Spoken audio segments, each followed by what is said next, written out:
Hello and welcome to another edition of Mailbag.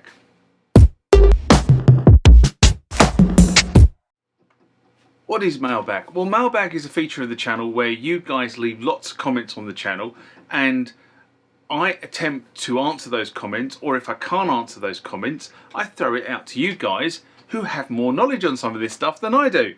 So let's get into the first mailbag of this session. Remember, like, comment, subscribe to the channel. Go over to Instagram and follow me there. Go over to Facebook, follow me there. That's where the normal notices are. And consider becoming a Patreon.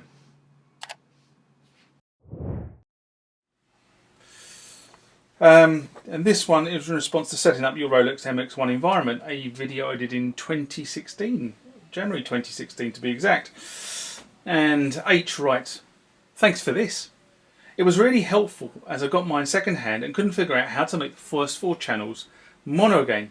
Had my monologue on channel 1 only coming out left speaker, so hopefully I should now be able to fix this issue."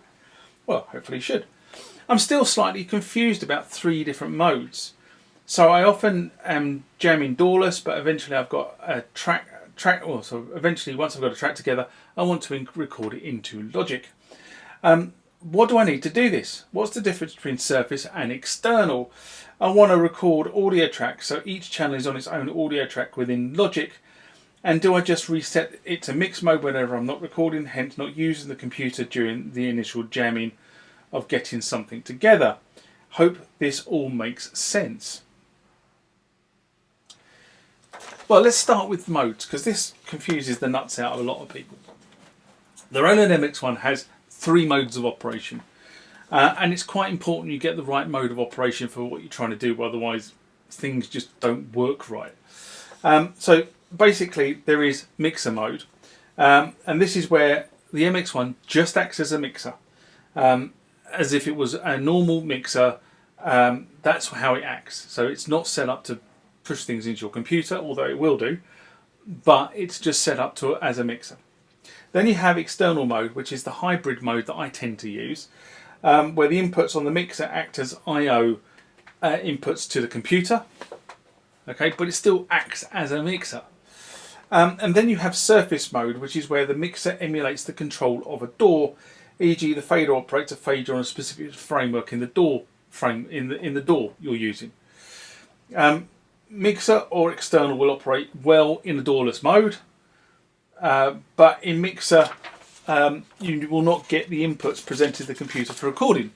So that's why I say personally I use it in external mode, because that tends to sort of be the best of all the options, if that makes sense.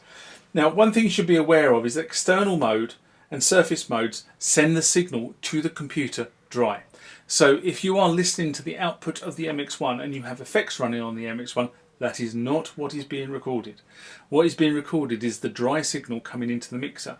It taps if you look at the circuit diagram, the door signal taps the audio channel before the effects are applied, not post effects. And the reason for that is very simple. And it sounds, but it is actually very simple.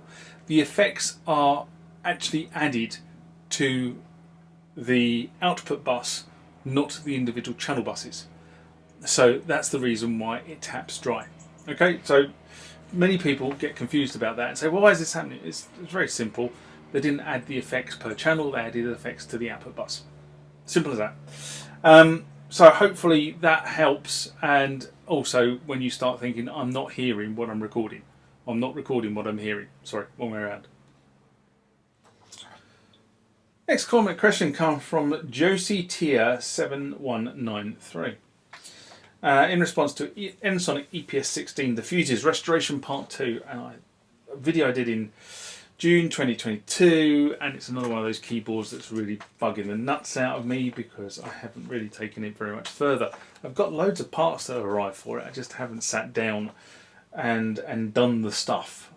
In fact, actually last winter was the idea, was I was going to sit down most of the winter in the dark nights and just sit out here repairing stuff. But the problem was, it was so cold last winter that I didn't spend much time out here at all because I froze.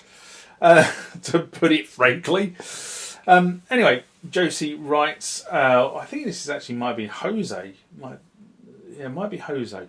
My EPS 16 makes a weird sound when I release my finger off the keyboard, a sort of artifact or clicking. This only happens with bass sounds or 808 filters. Don't make it go, and the 808 filters don't make it go away. Do you know a possible solution? Now, I don't know your specific setup, and I don't know your specific sample. Now, normally, clicking sounds from a sample are as a result of the sample not being properly terminated. The sounds are generated from sample. This could very much be a factor. For clicking, I would look at the loop points to see if it's placed in the right place, if it's correctly looping, if you're not doing something silly. It could be an issue with how the sample is captured, so you might not be able to fix it by changing the loop points because the sample is poorly captured.